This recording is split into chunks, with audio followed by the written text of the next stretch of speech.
David and Marietta Slentz had 5 kids.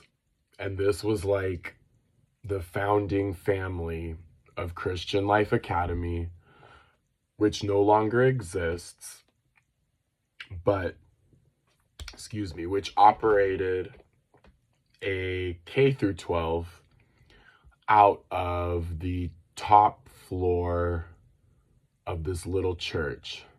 I won't even say the neighborhood, in San Francisco.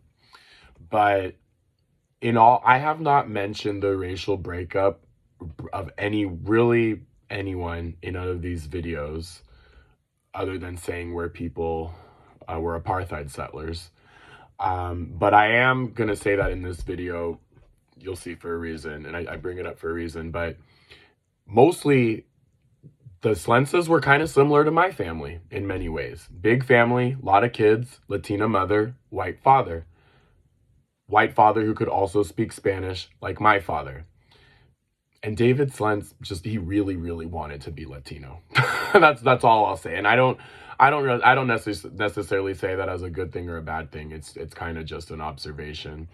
And even though I quickly lost respect for this couple based on how they did not manage, their lack of management skills of this school, which the school was about, 50, 60 kids, tiny, tiny little school.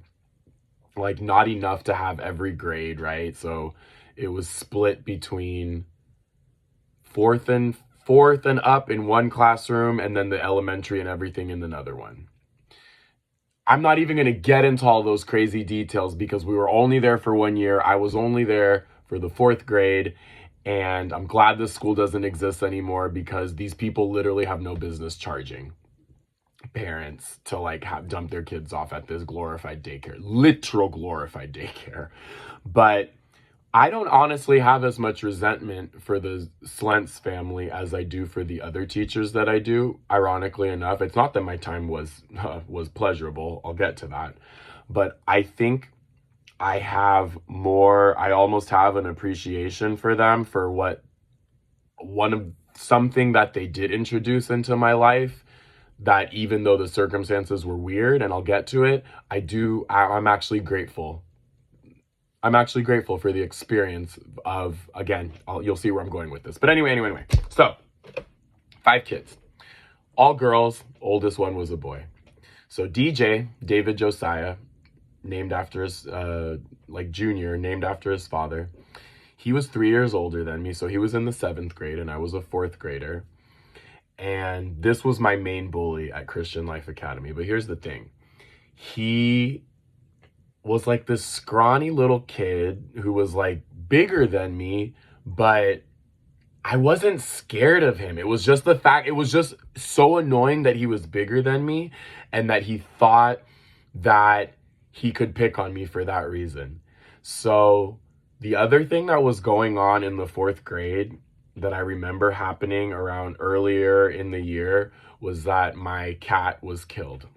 So I lost my first my pet around this time.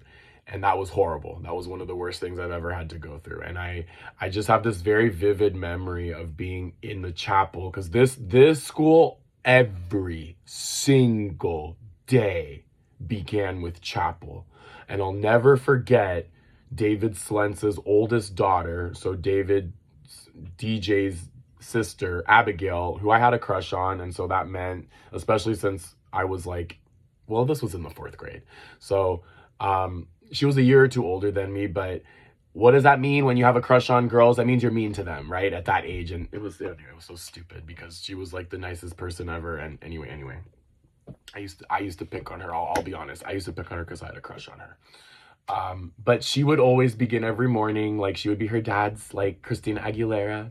Say good morning to Jesus. He's here today. And then he would be on his little keyboard. That was how we began every single morning. And I laugh about it, but I have these memories of standing in chapel and just feeling so dead because I had just lost my best friend, my cat Tiny, and it was horrible. But anyway. So DJ, he would sit in the front row and I would be like one row behind him. I forget if it was like according to our grades or whatever, but I always remember that like school started after chapel. Like we always had to begin with like, you know, celebrating Jesus and whatever. Excuse me. So he used to love to like call me names, like turn around and call me. I used to see him mouth like faggot, Abraham, because back then my name was Abraham. And weeks of this, weeks and weeks and weeks of this, I remember. So one day I had enough.